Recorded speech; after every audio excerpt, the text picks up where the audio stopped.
ये इल्तिजा तुझसे मेरी मेरे खुदा है आरज़ू तुझसे मेरी सुन ले दुआ। ये इल्तिजा तुझसे मेरी मेरे खुदा है आरज़ू तुझसे मेरी सुन ले दुआ। कब से तेरे दर पे खड़ा सुन ले मेरी ये इल्तिजा। कब से तेरे दर पे खड़ा सुन ले मेरी ये इल्तिजा।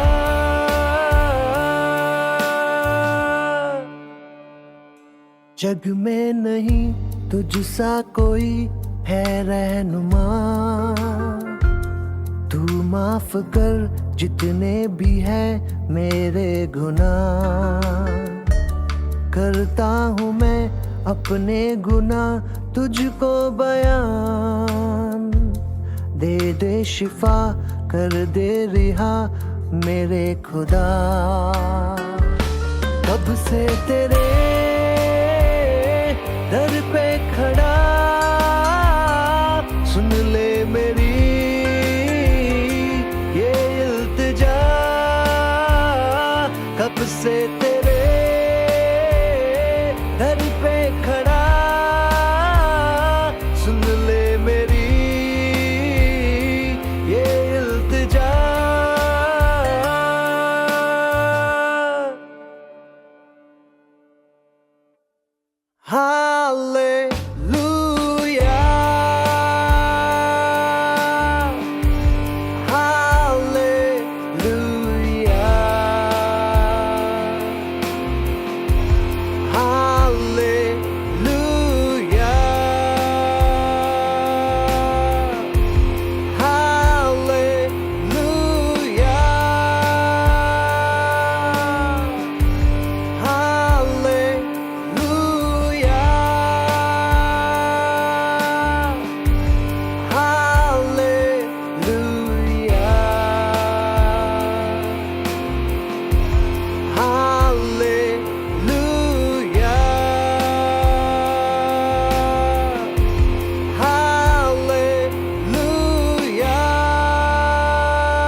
Welcome, dear friends, for this wonderful study program entitled Word of Life. जीवन के वचन इस अद्भुत कार्यक्रम में आप सब प्रिय भाई बहनों का हम स्वागत करते हैं। What a title it is, Word of Life. जीवन के वचन ये कितना सुंदर एक शीर्षक है। When we go into the Word of God, we get the life of God. और जब हम परमेश्वर के वचन के भीतर जाते हैं तो परमेश्वर के जीवन को हम प्राप्त करते हैं। And in the studio we have my friend Pastor Ashish who is helping into the Hindi translation. I am thankful to him. और स्टूडियो में हमारे साथ पास्टर आशीष है जो आज हमें हिंदी ट्रांसलेशन में मदद कर रहे हैं और उनके लिए मैं आभारी हूँ। And we are also very thankful to Brother Francis and Sister Maria for their burden to see that the Hindi programs be reached to the Hindi Urdu audience. और हम भाई फ्रांसिस और बहन मरिया के लिए भी आभारी है कि जिनके ऊपर बोझ है कि वो चाहते हैं कि परमेश्वर का वचन हिंदी बोलने वाले हमारे भाई बहन और उर्दू बोलने वाले हमारे भाई बहन तक पहुँचे। Straight away we are going to the study. और हम सीधे आज के अध्ययन की तरफ बढ़ते हैं। So let me, since we have the whiteboard, let me use the whiteboard also.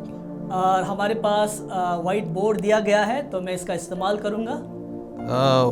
The first study we thought of meditating is about Creator God. और पहले जो शीर्षक या टॉपिक पर हम जो चर्चा करने वाले मैंने सोचा वो होगा सृष्टिकर्ता खुदा या सृष्टिकर्ता परमेश्वर। So, let me try to put it in a little bit about in Hindi also, so that you will get a little bit of the what you call a taste of it. और मैं चाहता हूँ कि मैं यहाँ हिंदी में भी लिखूँ ताकि आप समझ पाए कि हम किस विषय में बात करना चाह रहे हैं। So, Creator God is what we are going to see. और सृष्टिकर्ता जो हमारा खुदा है उसके विषय में हम बात करने वाले हैं। And this is a very elaborate study about the Creator God. और हमारे सृष्टिकर्ता खुदा के विषय में ये बहुत ही गहराई से अध्ययन का विषय है। So, सृष्टिकर्ता is creator. सृष्टिकर्ता जिसका अर्थ है जो सृष्टि करने वाला, जो सृष्टि करता है। And so we have no problem in understanding a God who is our creator. और इस बात से हमें कोई तकलीफ नहीं है या कोई दिक्कत नहीं है कि ये समझने में कि परमेश्वर ही हमारा सृष्टि करता है। God's word, the Bible, begins with in the beginning God. और परमेश्वर का वचन या खुदा का वचन हमें पहले ही पुस्तक के पहले वचन में हमें बताता है कि आदि में परमेश्वर ने या खुदा ने सृष्टि की रचना शुरुआत की। There are over 4,000 times the word God comes in the word of God. और परमेश्वर के शास्त्र में 4000 से भी बढ़कर कई बार खुदा इस शब्द का प्रयोग किया गया है। And now let's study a little bit about the names of God. अब हम परमेश्वर के जो नाम है या खुदा के नाम है उस विषय में थोड़ा अध्ययन करेंगे। So the name of God is something very interesting that we see. और परमेश्वर का नाम ये एक दिलचस्प बात है जिसको आप देखेंगे। There are over 70 names that God has in the Bible. और 70 से ज़्यादा ऐसे नाम जो खुदा के विषय में हम पाते हैं बाइबल में। And the first name I thought of writing is the word Jehovah Jireh. और पहला नाम जो मैं लिखना चाहता हूँ वो है यहोवा ईरे। So Jehovah Jireh means God will provide. और यहोवा ईरे अर्थात उसका अर्थ यह है कि यहोवा हमें बातों को मुहैया कराएगा। There was a man called Abraham. और इब्राहिम नाम का एक मनुष्य था। So his story is mentioned in the book of Genesis, Utpatti. और उत्पत्ति की किताब में हम उसके विषय में पढ़ते हैं। And this man said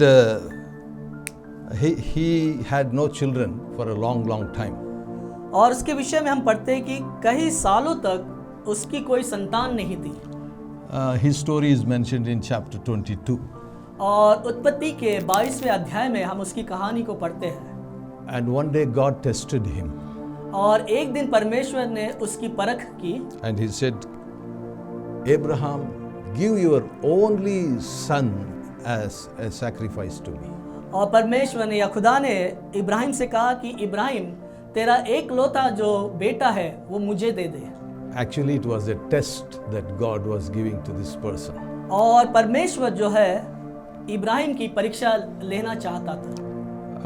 If I were in that place, maybe I would have been confused, or maybe I don't know what I would have done.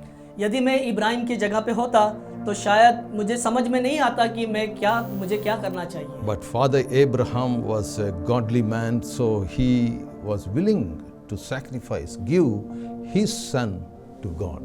और पिता इब्राहिम जो थे वो धर्मी व्यक्ति थे और उन्होंने अपनी इच्छा को दर्शाया कि वो अपने बेटे को कुर्बानी के रूप में खुदा को देना चाहते हैं। And so the Lord provided a substitute instead of his son, a sacrifice, animal of sacrifice. और परमेश्वर ने या खुदा ने इब्राहिम के बेटे के बदले एक उपाय किया और एक भेड़ को वहाँ पर मुहैया कराया। That's what we read in verse 14. और इसके बारे में उत्पत्ति 22 के 14 वचन में हम पढ़ते हैं। We are studying a little bit about the name of Creator God. और हमारे सृष्टिकर्ता परमेश्वर के जो नाम है उन नामों के विषय में हम थोड़ा चर्चा कर रहे हैं। I like another name which says Jehovah Nissi. और एक नाम है जो मुझे पसंद है जिसे कहा जाता है यहोवा निसी। And that word comes in another book of the Word of God, the Bible, that's in Exodus. और ये जो शब्द है हम इसको बाइबल के और दूसरे अध्याय में किताब में पढ़ते हैं जो है निर्गमन की किताब। So therefore it's wonderful to see the context why this word Jehovah Nissi comes.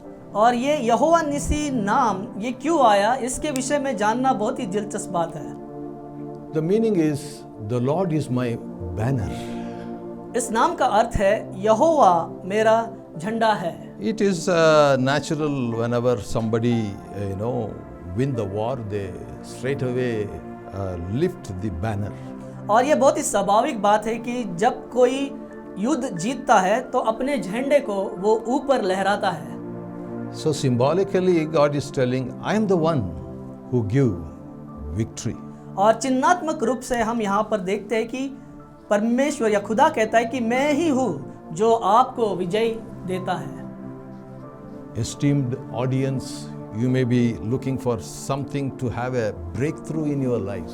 आप जो हमारे इस प्रचार को सुन रहे हैं आप शायद चाहते होंगे कि आपके जीवन में परमेश्वर कुछ कार्य करे। Please note that our Creator God not only provides, but He also gives us the victory. और इस बात को आप जान ले कि हमारा सृष्टिकर्ता खुदा जो है वो केवल हमको चीज़ें मुहैया नहीं कराता लेकिन हमें वो विजय भी दिलाता है, जय भी दिलाता है। And we wish that every area of your lives, your family lives, your work life, you get victory upon victory.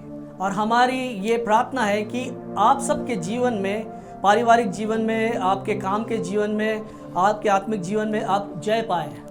Ready to go for one more name of God? क्या आप तैयार हैं परमेश्वर के और एक नाम के बारे में जानने के लिए? This is also wonderful. और ये बहुत ही सुंदर है।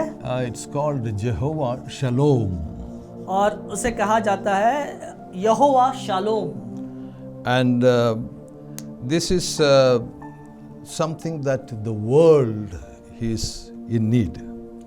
और ये वो चीज़ है जो आज पूरी दुनिया को चाहिए।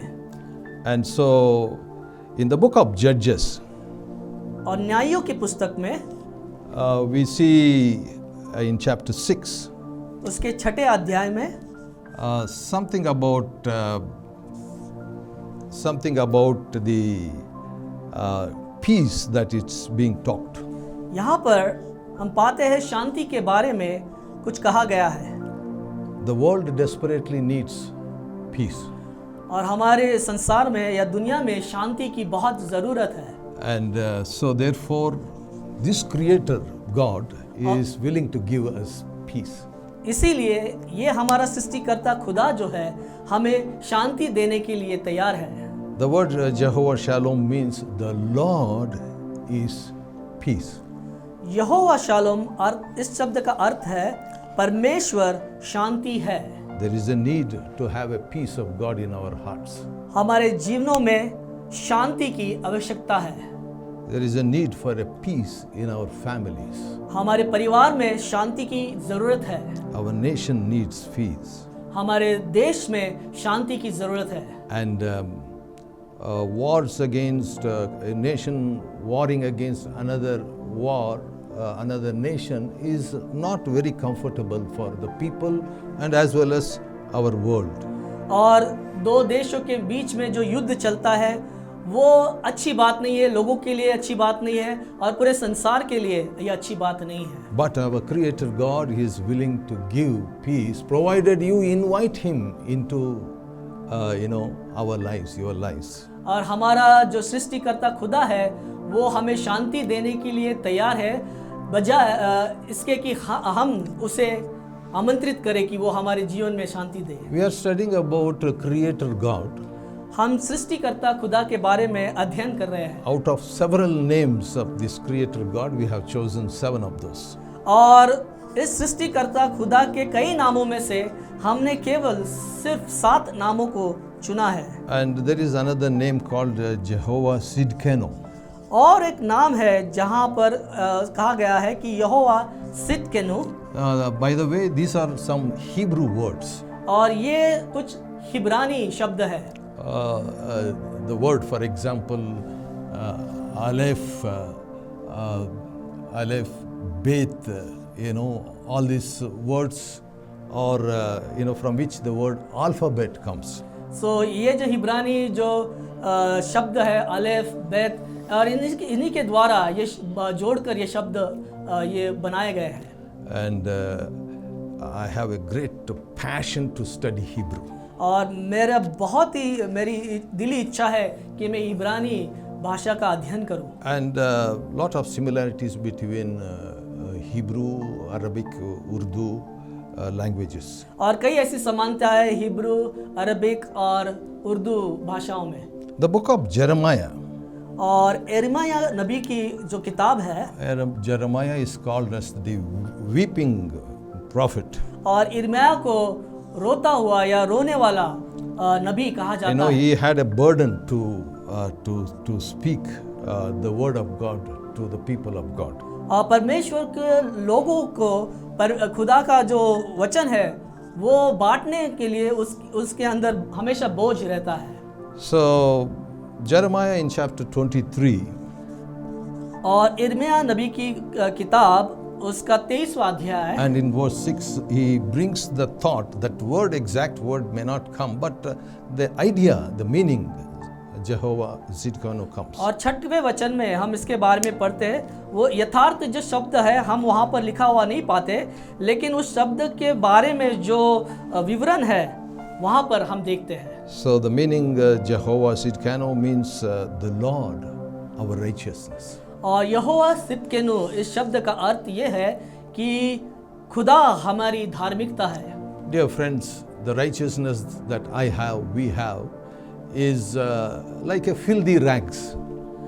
और प्रिय मित्रों, हमारी जो धार्मिकता है वो एक गंदे कपड़े चिंदी समान है। But the Creator God, when He comes into our lives, He becomes our Zidkenu, our righteousness. लेकिन ये सृष्टिकर्ता खुदा जो है जब वो हमारे जीवन में आता है तब वो हमारा सिदकेनु अर्थात हमारी धार्मिकता बनता है। And so therefore to have God as our righteousness is a wonderful experience. और इसी के लिए जब खुदा हमारी धार्मिकता बनता है तब ये बहुत ही अद्भुत एक ऐसी बात हमारे जीवन में होती है। Our Creator God has not left any of us just like that.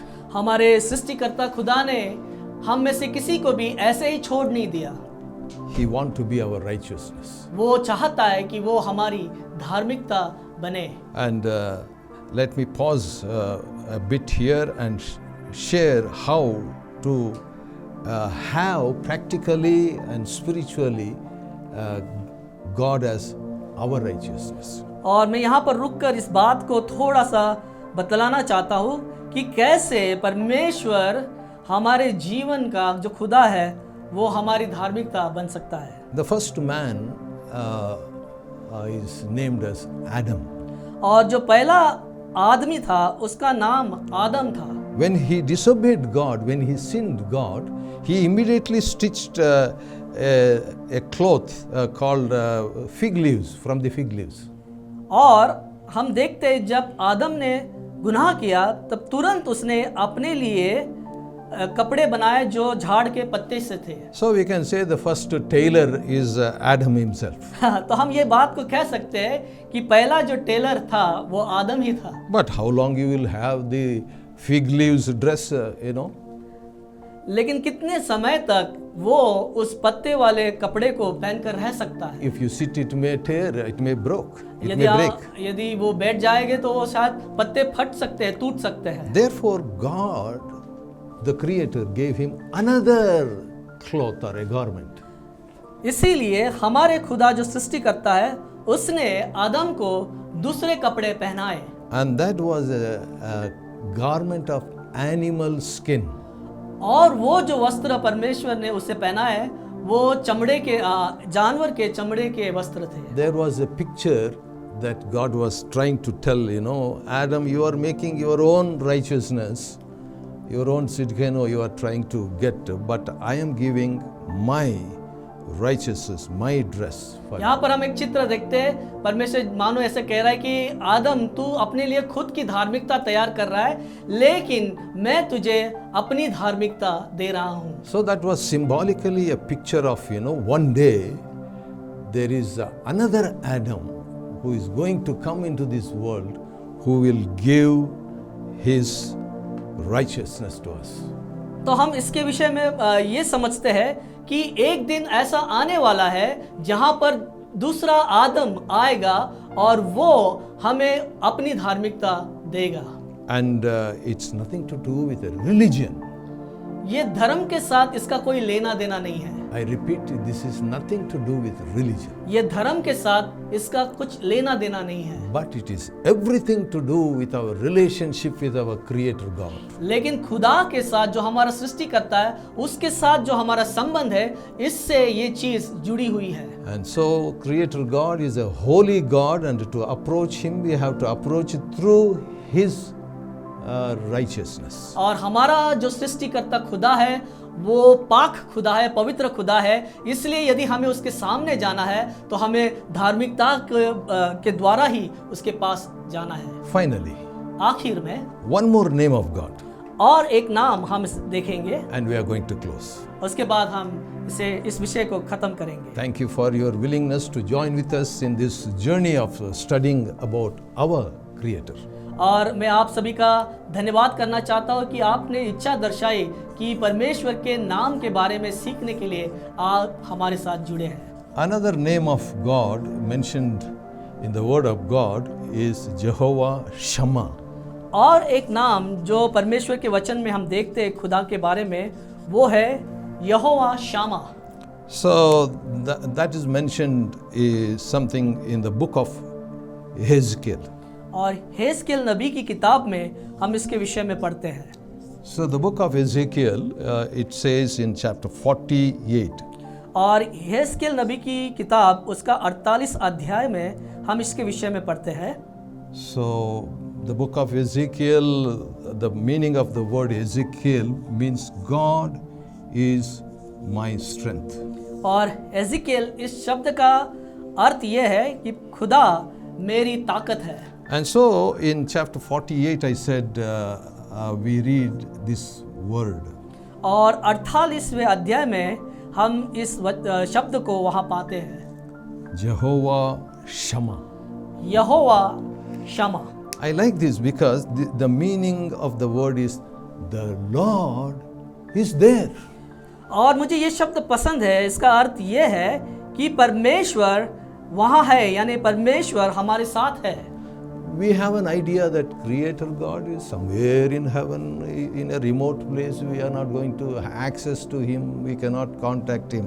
और कई बार हमारी ये समझ होती है कि हमारा जो खुदा है, जो सृष्टि करता है, वो बहुत दूर कहीं रहता है, हम उस तक पहुंच नहीं सकते, हम उसके वहाँ तक जा नहीं सकते हैं। Respected, esteemed viewers, I would like to say something. Listen to me. और मेरे प्रिय भाइयों बहनों, मैं आपको कुछ ज़रूरी बात बताना चाहता हूँ, आप ध्यान से इसे सुने। This Creator God who provides our needs, ये खुदा जो सृष्टि करता है, हमारी ज़रूरतों को पूरा करता है, who also gives victory, Nissi, जो हमें विजय भी देता है, जिसका मतलब निसी है। He will also give shalom, peace in our hearts. जो हमें शालोम देता है, अर्थात शांति देता है। Not only that, He gives His own tzedkenu, that is His own righteousness. इतना ही नहीं, बल्कि वो अपने खुद का सिद्केनु अर्थात उसकी धार्मिकता हमें देता है। He is also with you. इसके साथ साथ वो हमारे साथ रहता है। You need Him आपको उसकी जरूरत है in your problems, आपकी समस्याओं में, in your conflicts, आपके जो संघर्ष है, in your temptations. आपकी परीक्षाओं में। He is there. वो आपके साथ है, He is here. वो यहाँ है। Shall we pray to Him? आइए हम एक प्रार्थना करेंगे। God our Father, पिता हमारा परमेश्वर, we thank You for being our Creator. हम आपको धन्यवाद देते कि आप हमारे सृष्टिकर्ता हो। Thank You for Your name that represents Your character. और आपके नामों के लिए धन्यवाद देते जो आपके बारे में दर्शाते हैं। Bless the esteemed viewers, hearers. और आज जो हमारे दर्शक, प्रिय दर्शक जो सुन रहे हैं, उन्हें आशीषित कर, Meet their needs. उनकी जरूरतों को पूरा कर, Surprise them with Your blessings. आपके आशीषों से उन्हें आश्चर्यचकित कर दे। Because we pray with thanksgiving. हम धन्यवाद के साथ ये प्रार्थना करते हैं In the name of our Lord Jesus Christ. हमारे प्रभु यीशु मसीह के नाम से, Amen. आमीन। God bless you. प्रभु आपको आशीष दे। Shalom. शालोम।